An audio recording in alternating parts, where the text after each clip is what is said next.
मेरा नाम अनुज है। मैं देखने में ज़्यादा हैंडसम तो नहीं, लेकिन एक लड़की थी जिसका नाम आरुषि था, जिससे मैं बहुत प्यार करता था और वो भी मुझसे प्यार करती थी। शायद ये बात है सितंबर 2018 के वक्त की है, जब मेरी और आरुषि की बातें बहुत कम होने लगी थी। मैंने आरुषि से कई बार पूछा था कि आजकल क्यों तुम मुझसे बात कम करती हो, कोई प्रॉब्लम है क्या, कोई परेशान कर रहा है।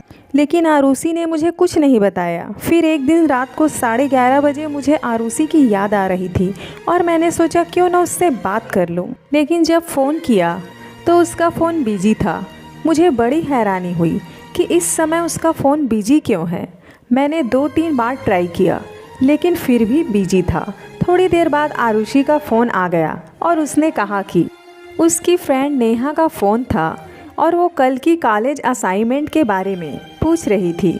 मुझे थोड़ा शक हो चुका था कि आरुषि किसी और से बात कर रही थी। इसी तरह 1 महीना बीत गया और उस 1 महीने में आरुषि मुझसे बहुत कम बात करने लगी थी। ये बात अब मुझे खटकने लगी थी। एक दिन मैं मार्केट में कुछ लेने के लिए गया था तो मैंने देखा कि आरुषि एक लड़के के साथ रेस्टोरेंट में बैठी हुई है। मेरा शक यकीन में बदल गया, लेकिन मैंने उस समय आरुषि को कुछ नहीं कहा। मैं वहाँ से चुपके से निकल गया। घर आकर मैंने बहुत सोचा कि कहीं ये मेरा प्यार एक तरफा तो नहीं। मैं बहुत उदास था क्योंकि उस दिन मैं बहुत अकेला महसूस कर रहा था। अगले ही दिन मैंने आरुषि को फ़ोन किया और उसे मिलने के लिए बुलाया। मैं अंदर ही अंदर जानता था कि ये शायद मेरी आरुषि के साथ आखिरी मुलाकात होगी। उस दिन मैं बहुत इमोशनल था। मैं आरुषि को मिला, उसका हाथ पकड़ा और मैंने वो कहा जो मैंने कभी सोचा भी नहीं था। मैंने आरुषि को कहा, आरुषि, मैंने तुम्हें बहुत प्यार किया था। मेरा वक्त, मेरा दिल, मेरी फीलिंग्स सब तुम्हारे लिए थी, लेकिन तुम शायद बदल गई हो और इसमें कोई बुराई नहीं। वक्त के साथ हर इंसान बदल जाता है, लेकिन कम से कम मुझसे एक बार बात तो करके देखी होती। खैर, मुझे पता है कि तुम्हारा अफेयर किसी और के साथ भी है और इसलिए मैं चाहता हूँ कि तुम मेरे इस बंधन से आज़ाद हो जाओ। मैं नहीं चाहता कि तुम मेरा दिल टूटने के डर से मुझसे कुछ ना कह पाओ। इसलिए आज मैं तुमसे कहने आया हूँ, आरुषि, आज के बाद मैं तुम्हें कभी नहीं मिलूँगा। और हाँ, मैं तुम्हारी ज़िंदगी के लिए शुभकामनाएँ देता हूँ और चाहता हूँ कि तुम ज़िंदगी में हमेशा खुश रहो। आरुषि बिना कुछ बोले मेरी बातें सुन रही थी। शायद उसे भी पता था कि मुझे उसके अफेयर के बारे में पता चल चुका है।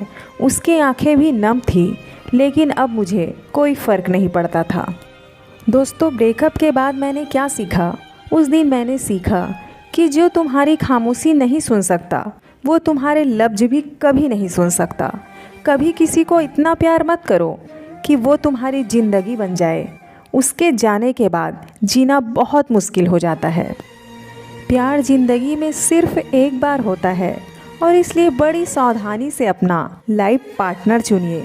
गलत लाइफ पार्टनर चुनने से आपके इमोशंस और फीलिंग्स का भी हनन होगा। इस दुनिया में माँ बाप से ज़्यादा कोई तुम्हें प्यार नहीं कर सकता। वो चाहे तुम्हें डांटते हों, लेकिन हमेशा तुम्हारा भला ही चाहते हैं। कभी किसी के साथ टाइम पास के लिए अफेयर मत करो। दूसरों के इमोशंस और फीलिंग्स के साथ खेलने का तुम्हें कोई हक नहीं। लोग वादे तो करते हैं, लेकिन तोड़ भी बड़ी आसानी से देते हैं। जब दिल टूटता है तो संभालना बड़ा मुश्किल लगता है। ऐसा लगता है कि ज़िंदगी रोज़ मौत दे रही है। तो फ्रेंड्स, अगर आपको हमारा ये स्टोरी पसंद आया होगा तो हमारे चैनल को सब्सक्राइब अवश्य करिएगा। आपका पूरा स्टोरी देखने के लिए बहुत बहुत धन्यवाद। जय हिंद।